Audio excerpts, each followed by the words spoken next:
తన తల మీద నీరు పోసుకున్న తరువాత బాలహనుమంతుడు శివలింగానికి అభిషేకం చేసి మహాదేవులకు కూడా స్నానం చేయించాడు.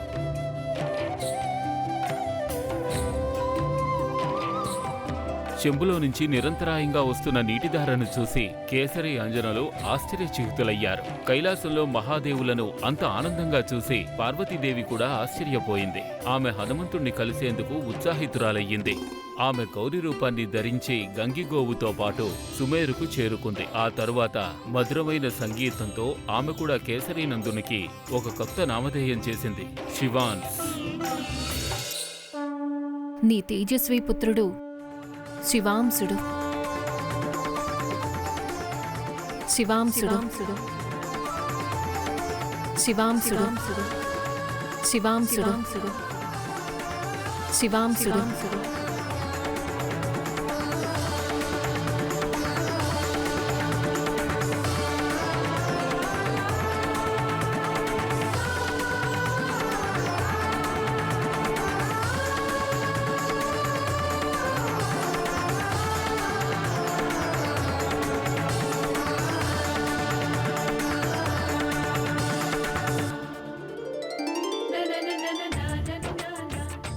గౌరీమాత గోవు సమాధానం చెప్తుంది.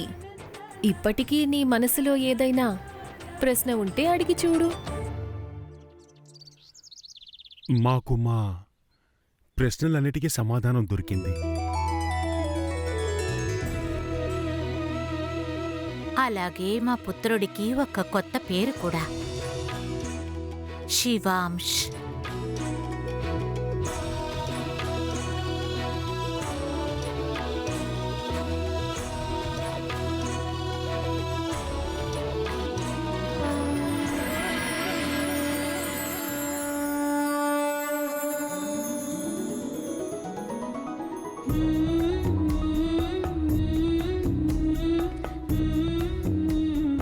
సోదరి గౌరీ,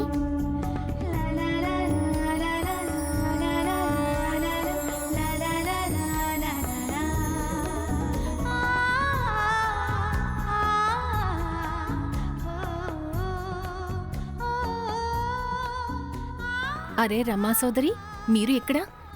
యువరాజుని దర్శించుకోవాలని నా మనసు కూడా ఉవ్విళ్ళూరింది. మీరు వచ్చారు కదా, నేను కూడా మీ వెనకాలే వచ్చేశాను.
ఈమె నా సోదరి రమా. మేము ముగ్గురు అక్క చెల్లెళ్ళం. రమా, శారద, ఇక నేను గౌరీ. రమా, నేను యువరాజుకి చాలా మంచి పేరు పెట్టాను, శివాంశ్.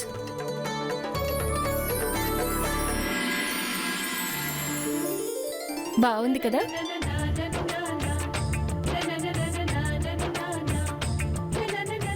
చాలా మంచి పేరు సోదరి. కానీ ఒక పేరు నేను కూడా ఆలోచించాను, హరీశ్వర్. హరీశ్వర్ ఎలా ఉంటుంది?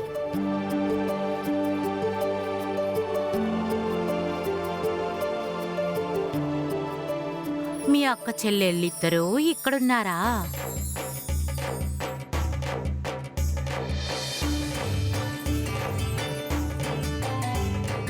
అరే శారదా, నువ్వు వచ్చావా? ఈమె మీ మూడవ సోదరి కదా, అవునా? మరి వీళ్ళిద్దరూ యువరాజును చూసినప్పుడు నేను మాత్రం ఎలా ఉండిపోగలను?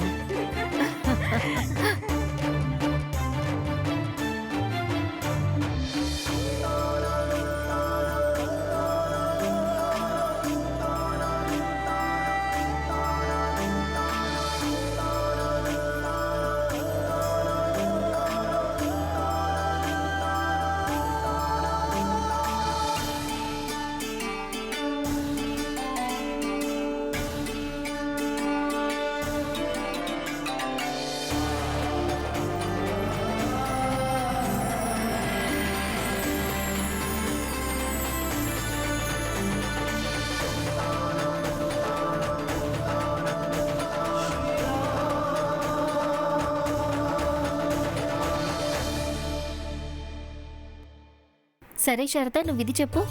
నీకు శివాంశ్ అనే పేరు నచ్చిందా, హరీశ్వర్ అనే పేరు నచ్చిందా? శివాంష్కి అర్థమేమిటంటే భగవానుడి శంకరుడి అంశమని. ఎందుకంటే యువరాజు జననం పరమేశ్వరుడి ఆశీర్వాదంతో జరిగింది. మరి సోదరి రమా, హరీశ్వర్కి అర్థం? హరి అంటే భగవానుడు విష్ణువు పేరు.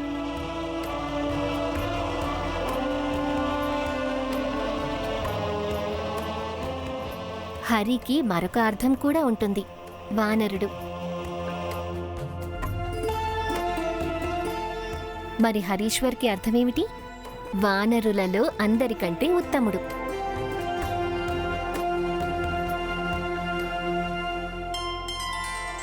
రెండు పేర్లు చాలా బాగున్నాయి, చాలా చక్కగా ఉన్నాయి, కర్ణప్రియంగా ఉన్నాయి.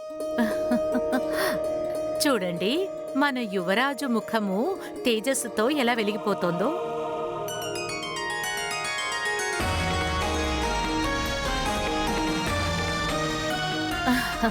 యువరాజు చాలా తెలివైనవాడు, అందుకని తన పేరు వేదాంశని పెడితే చాలా బాగుంటుంది.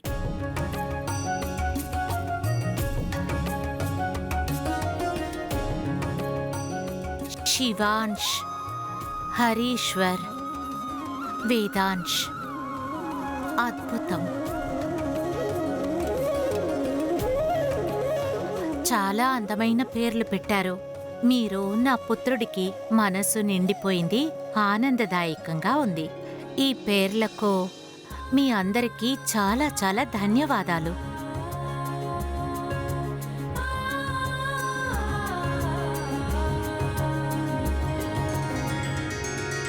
ఒకవేళ మేము పేరు పెట్టాలనుకుంటే అప్పుడు ఈ అందమైన పేర్లలోంచే ఒక పేరు పెట్టేవాళ్ళం.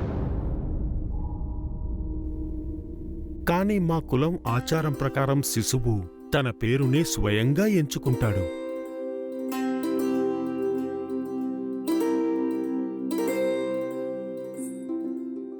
మేము ఈ పేర్లను మిగతా పేర్లతో పాటు కలుపుతాము. ఎవరికి తెలుసు, యువరాజు వీటిల్లోనే ఏదైనా పేరెంచుకుంటాడేమో.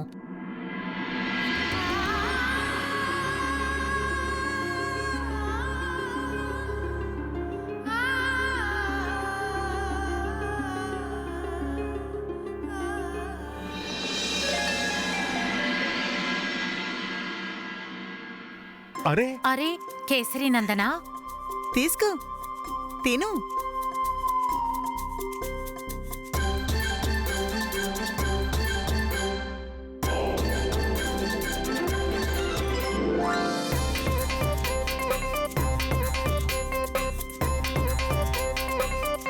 ఇటివ్వు నాయనా, నేను తినిపిస్తాను.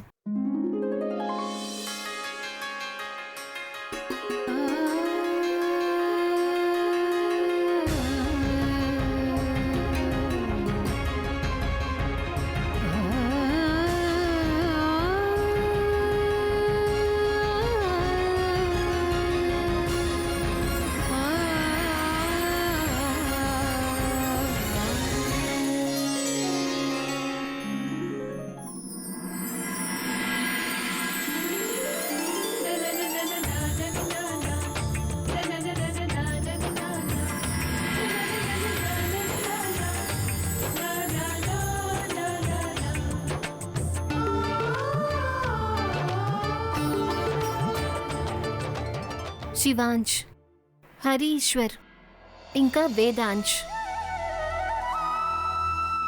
నాకు తెలిసి నామకరణం రోజున కేసరి నందనుడికి వీటిల్లోనే ఒక పేరు పెట్టుంటారు. ఒకవేళ ఈ పేర్లే పెట్టి ఉంటే మరి వారిని హనుమానని ఎందుకు పిలుస్తారు? ఆంజనేయుడికి హనుమంతుడనే నామం భవిష్యత్తులో ఒక ప్రత్యేకమైన కారణం వల్ల లభించింది.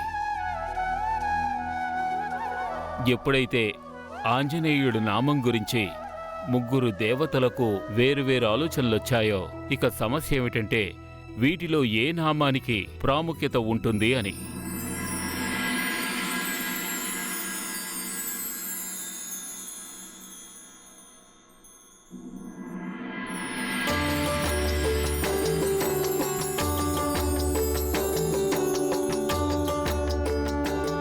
ప్రణామాలు తల్లి. ప్రణామాలు నందికేశ్వర. ప్రణామాలు వాయుదేవా. శివాంశ్,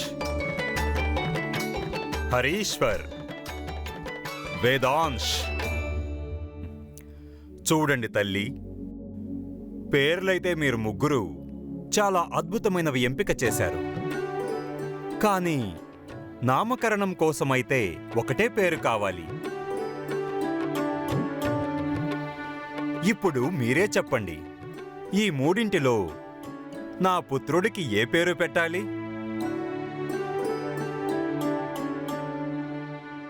కాస్త ఓపిక పట్టండి వాయుదేవా. ఎందుకంటే ప్రాణి యొక్క స్వభావము, వ్యక్తిత్వం మీద తన పేరు యొక్క ప్రభావము చాలా ఎక్కువగా పడుతుంది. అందుకని పేరు పెట్టడానికి తొందర సరికాదు పవనదేవా. నాకు ఎలా అనిపిస్తోంది అంటే దేవి సరస్వతి చెప్పిన మాట నిజమని వాయుదేవా. మీరు మీ పుత్రుడి నామకరణంలో తొందరపడటం మంచిది కాదు. కాస్త ఓపిక పట్టండి. ఓపికే కదా పట్టలేకపోతున్నాను. మనవాడికి ఎన్ని పేర్లైతే లభించాయో అవన్నీ వినసొంపుగా మధురంగా ఉన్నాయి. నేనిరకాటంలో ఉన్నాను. అసలు నిర్ణయం తీసుకోలేకపోతున్నాను అసలు ఏ పేరుకి ప్రాముఖ్యత ఇవ్వాలి అని. కానీ నాకు చాలా ఆనందంగా ఉంది. ఆంజనేయుడికి ఇచ్చిన పేర్లన్నీ తన మహిమను తెలుపుతూ ఉంటాయి కదా.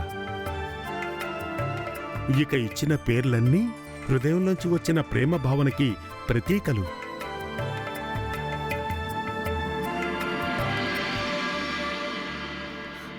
హాయమ్మా.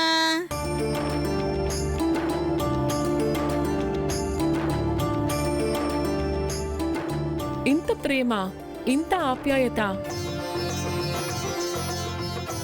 దీనిని నేను ఎలా సహించగలను?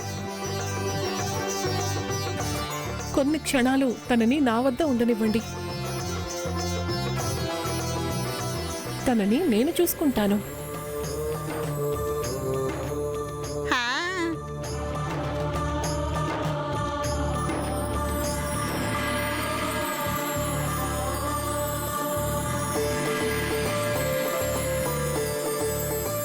హే. నాన్న, నేను కూడా మీకు ఒక పేరు ఆలోచించాను.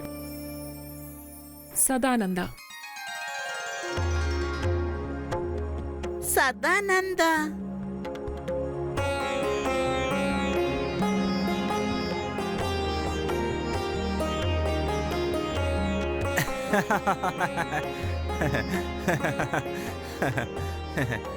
నేను మహారాజా వారి దగ్గరకే వెళుతున్నాను.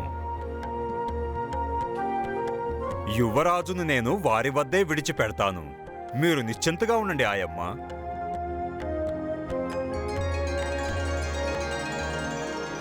రండి బాబు. మీరు జన్మించిన సమయంలో మీ అద్భుతమైన ప్రకాశాన్ని చూసి నేను అత్యంత ప్రభావితుడనయ్యాను. ఆ క్షణమే నేను నీకోసం ఒక పేరుని ఆలోచించి పెట్టాను. మీకు ఏం పేరు పెట్టానో తెలుసా? ఏంటి? మహాదూతి. అంత చిన్న బాలకుడు ఎన్ని పేర్లు వింటాడు? కేవలం ఒక్కటే. అది రహస్యమైన నామం. చివరి వరకు రహస్యంగానే ఉంటుంది. అందులోనే ఆనందం ఉంది. నామకరణానికి ఒక్కరోజే మిగిలింది కదా స్వామి. మరి ఆ లోపు ఏమేం జరిగాయి? 9వ రోజున హనుమంతుని యొక్క ఆకారము చమత్కారవంతంగా రోజురోజుకి వృద్ధి చెందింది. అలాగే నామాల సంఖ్య కూడా పెరుగుతూనే వచ్చింది. కాని అన్నిటికంటే వేగవంతంగా పెరిగినవి వారి యొక్క మధురమైన లీలలు. ఆడుకుందాము మనము దొంగ ఆట. ఏవీ మాట్లాడకుండా మౌనంగా ఉండాలి. ఆడుకుందాం మనం దొంగ ఆట. దొంగాట దొంగాట దొంగాట దొంగాట. ఇప్పుడు మనం దాక్కోవాలి ఎక్కడైనా. మన కోసం వెతుకుతుంది హాయమ్మా. దాక్కోవాలి, ఇటు రావద్దు, దొరికిపోయిన వాళ్ళు దెబ్బలు తింటారు. దాక్కోవాలి, ఇటు రావద్దు, దొరికిపోయిన వాళ్ళు దెబ్బలు తింటారు. నేను రానా? ఆయమ్మా రా.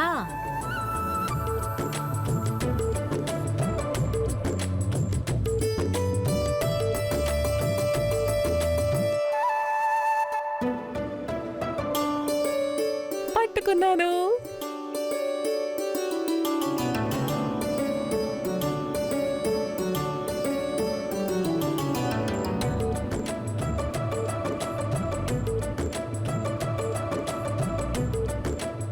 పట్టుకున్నాను.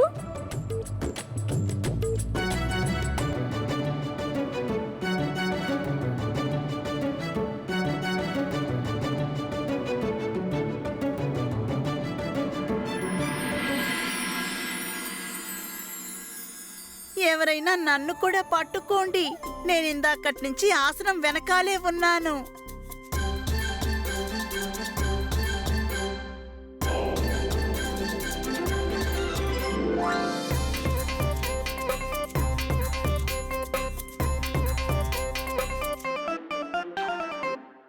యువరాజు ఎక్కడున్నారు? నాకసలు ఎందుకు కనిపించడం లేదు? పట్టుకున్నాను, పట్టుకున్నాను, పట్టుకున్నాను, పట్టుకున్నాను. పట్టుకుంది పట్టుకుంది పట్టుకుంది పట్టుకుంది పట్టుకుంది పట్టుకుంది పట్టుకుంది పట్టుకుంది. ఇప్పుడు నేను వెతుకుతాను, మీరందరూ వెళ్ళి దాక్కోండి.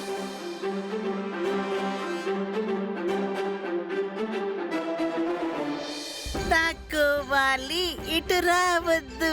దాక్కోవాలి, ఇటు రావద్దు. దాక్కోవాలి, ఇటు రావద్దు. దాక్కోవాలి, ఇటు రావద్దు, దొరికిన వాళ్ళకి దెబ్బలు పడతాయి. నేను రానా? నాన్నా రా.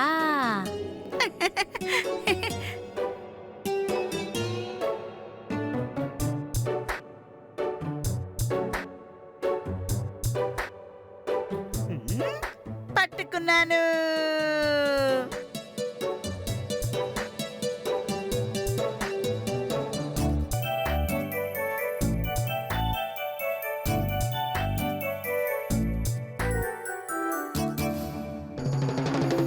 పట్టుకున్నాను.